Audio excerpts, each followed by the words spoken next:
Cookie's junk! I like a cookie. Look at that. Jesus hangs out with hookers. Yeah, and he says there's hookers in heaven, so he sounds a lot like you.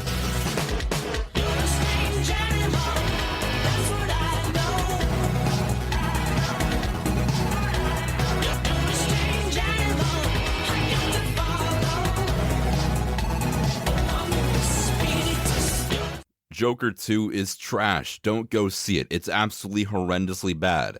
Let me explain. Just give me 15 minutes. Let me explain how really one of the best projected films really ever had the potential to be one of the greatest things of all time, somehow fumbled horrendously, and how we maybe can bounce back in the future, even though we really can't. Just give me 15 minutes, I'll explain exactly what happened, why it failed, how it could have been better, and what went wrong. What the fuck just happened? How did it fumble that bad? Well, earlier last week around Wednesday, I put out a Joker 2019 episode. If you heard that episode, you can clearly see I absolutely love the first film. That first movie came out 2019. I wasn't that strong of a believer of the first movie, yet it was incredible. It was very profound. It was very controversial as well. Also, people say a very dangerous thing for society. A lot of men are going to really watch that movie and do horrible things. That's very apparent with the first movie, and I love that about it. It's very controversial, which is what makes it somewhat masterful. And now going into a sequel for the movie, I didn't think it needed a sequel. I was opposed to a sequel, never needed it. I don't think it should happen. I don't need it. But if it does happen, sure. But I'm not going to be really that much of a supporter of it. Now, come along to Joker 2 being announced. Joker 2 was announced, and I was still on the same pedestal that I don't think this should happen. It shouldn't really be a thing. It doesn't need to, yet still, it's happening. I don't have a say in it, so whatever. Also Lady Gaga, so who cares? Let's keep going with it. And then now, obviously, flash forward to 2024, October, and it's here. The movie's here. There's no more running away from it. No more opposing a sequel, because it's finally here. It's out in theaters in IMAX, so let's go and see it. And this movie has the same exact team attached to it. It has Todd Phillips writing and directing. Also has Scott Silver writing the movie as well. Cinematography, same from last time, Lawrence Sher. And composer is the same lady from last time. I'm not going to try to pronounce her name. It's very long. I'm definitely going to get it wrong here. And just like my theory was for this movie, my theory for the film, will it be as good? Maybe not, but will it still be a fun time that's really interesting? I think so. I'm very excited. You're also very cautious for the film. I don't know if it'll be good or bad, but I'm about to find out. And now, mind you, I saw this film on Thursday night. I think that the Monday before that was when we first got the fan exclusive premiere and also the premiere for the film. That's when all the first reviews came out. No embargo, nothing like that at all. So the film got a 39% on Rotten Tomatoes and a 5.5 out of 10 on IMDb. And the cinema score is also very low right now, one of the lowest in all of comic book history. And, when I saw this, I was like, okay, the film's controversial, the ending's crazy, but still, films are subjective. My opinion is the only opinion that actually matters. So instead, I'll watch the film for myself, see if it's good in my opinion, and then go on from there. That's a very good thing to do. I was hoping that I'll be one of the few people to say, hey, you know what, Joker 2 is actually a good film. You guys are just actually wrong. Yet, I saw the movie in IMAX on Thursday night, and I can safely say this one does not hit. It's definitely a flop of the year. One of the biggest flops and fumbles in cinematic history, not even just comic books in general. This film could have been so good, yet it just fumbles the bag horrendously. Now, I'll go into exactly what didn't work for the movie, but before that, I have some pros of the film. The film definitely isn't good, definitely one of the worst of the entire year, but there is still some redeeming qualities for the entire movie. Like, number one is the lighting, cinematography. It's beautiful. It's scrumptious. Maybe the best of the entire year. I know it sounds crazy. And also, Dune Part 2 came out this year. What are you talking about, Logan? Listen, cinematography is incredible. Lawrence Sher, masterful piece of work here. But the movie itself, bad. Cinematography, big thumbs up.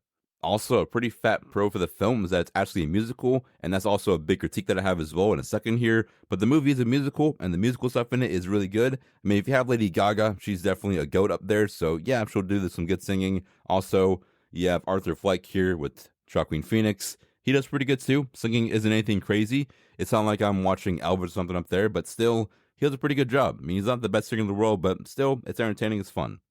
And then the last big pro is actually the acting for the movie. The acting is very good. The biggest one that I have here that was a bit of a surprise was actually the guy who played Harvey Dent in the movie. Harvey Dent in this movie is pretty good. He's not like the biggest character in the film, but still, Harvey Dent's actor, I would love to see him go into the Batman thing that we have going on there. They most likely won't do it because, confused with the timeline, whatever. But still, I love the way he was presented in the entire movie. Very fun, very cool. I love Harvey Dent. He's awesome. And also, that goes for every other actor in the entire film as well. The acting all across the board is very good. Joaquin Phoenix, Lady Gaga, Brendan Gleeson is never bad in any movie. So he is always going to do something really good. And this film, he does a really good job. And of course, I'll admit the movie isn't that good, but things that I can expect, this movie can definitely get some Oscar nominations. I mean, I think that Best Supporting Actor, Best Supporting Actress, Best Lead Actress, and also Best Cinematography, those are definitely possibilities of being locks in the Oscars. And now, will that happen? I'm not sure. This film's actually doing really bad right now, so we don't know if that may affect its Oscar potential. But still, I think that, those acting categories, also cinematography, there's a high chance for it. I really do think so. And that's really everything that's actually good for the film. I mean, most of the things that aren't the writing aspect of the movie are very good things. Cinematography, score, lighting, set design, production design, everything across the board outside of the writing stuff is, for the most part, really good. A really solid movie with its quality. Besides the story. I'll talk about that right now.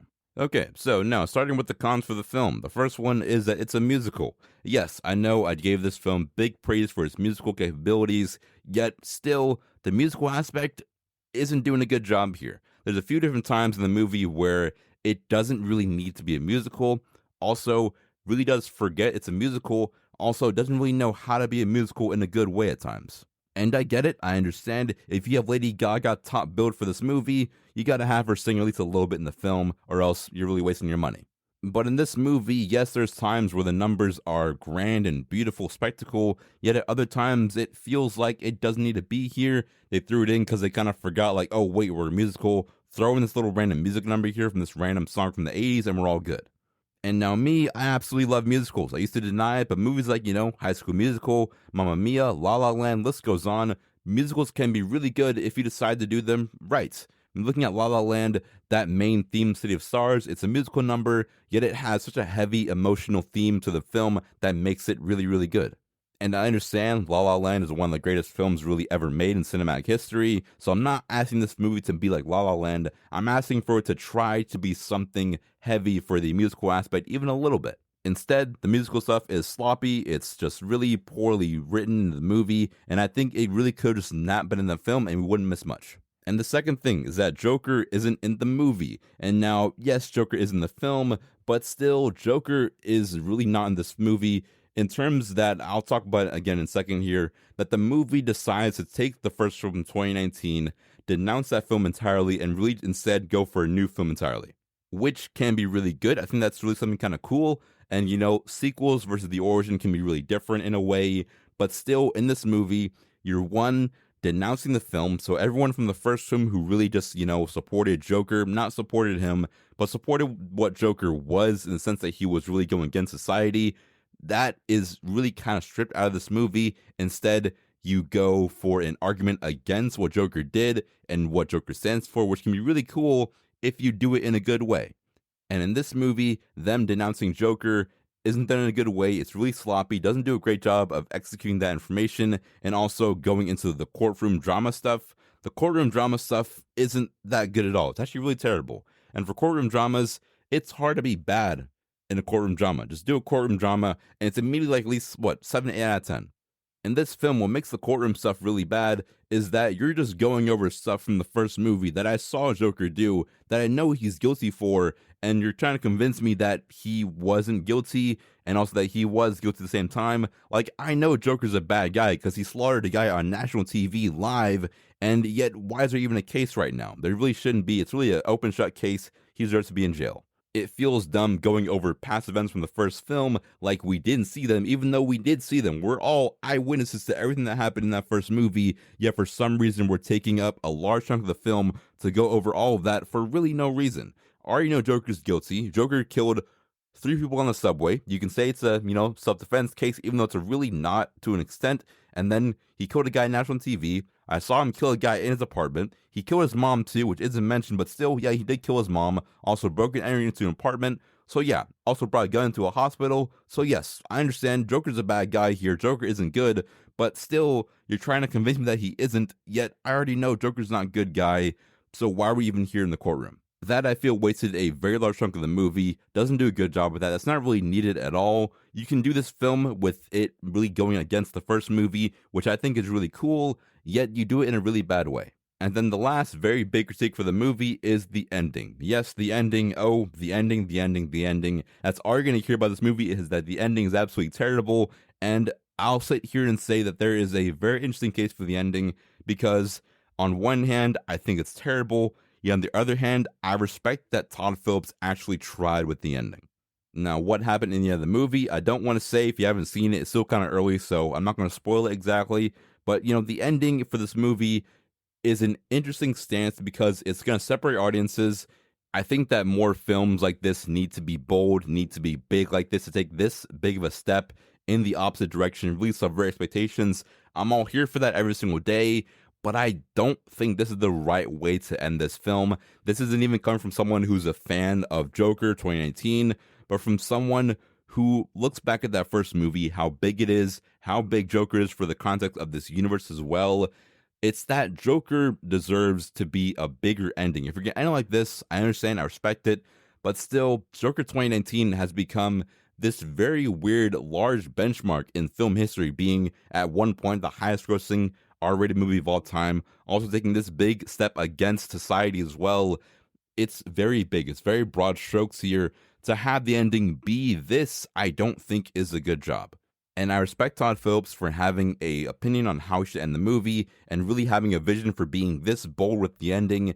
And if you love it, I understand. If you hate it, I also understand. But in my opinion, with Joker, Folie, Deux, you shouldn't end the movie like this. That's just my opinion for it. And also with the ending is that it makes the whole entire movie really meaningless. The movie can be like 10 minutes long. I'm not even joking to you. 10 or 5 minutes long can be the movie, and nothing would change really at all. So yeah, I'm really more so upset that the movie wasted like 2.5 hours of my entire life. Also $20 for an IMAX ticket, instead of the ending being what it is. Instead, it feels like a very kind of slap in the face of the fans. Whether you love the 2019 movie or you hate it, the movie doesn't do a good job at really tackling a sequel in any kind of really cool, cohesive way. And just one more point here before I close.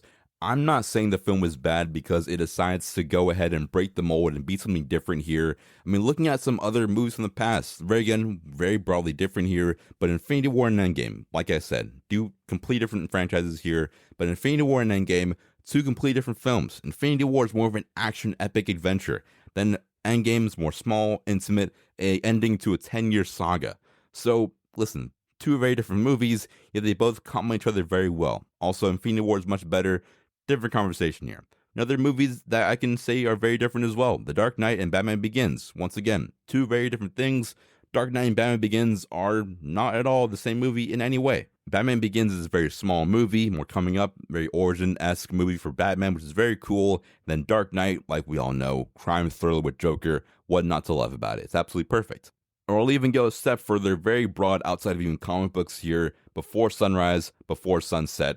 Two very different movies there. I know, maybe you've never even seen Before Sunrise, but still, romance film. Before Sunrise is a movie about two people who fall in love and have to say goodbye. Then Before Sunset is a movie about two people reconnecting again. So, once again, I'm not mad this one's very different. I'm not mad this movie goes back and really undoes everything from Joker 2019. I'm mad that it doesn't do it in a good way. It decides to do it in a very dumb way and a very messy way.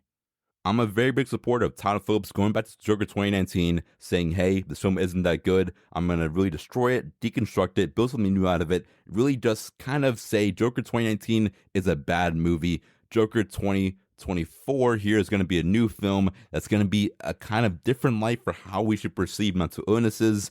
And I think that's really cool. It can be a thing that can be very cool and very, really comprehensive and masterful. Yet, in the end of the day, this movie didn't feel like he even wanted to make it, and it was made in a very sloppy, messy way with just overall very bad story beats. But the movie speaks for itself. You can go see it if you want to. You probably won't, but I think you may love it if you give it a chance. But in my opinion, I think this film is a D, not a D plus, not a D minus, just a D. But still, I say go see it. Go see it for yourself.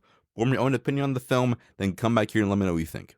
But if you have seen it, do you love it? Do you hate it? Do you want to see more Joker installments, even though it won't really happen? Or is this really the end of this, at once we all thought was a very cool kind of branch off from DC, now is very messy and sloppy and a bad legacy moving forward?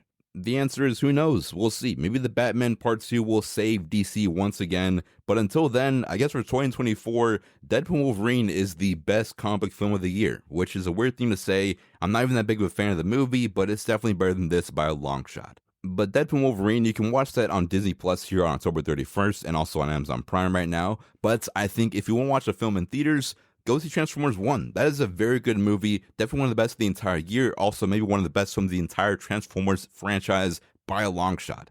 So yeah, go see Transformers 1. This year we're going to have some more spooky stuff going on for Halloween. But until then, stay swagged out, stay cool, don't see Joker, or see it if you want to. And then I'm your host, Logan, and like always, that's life. Shine.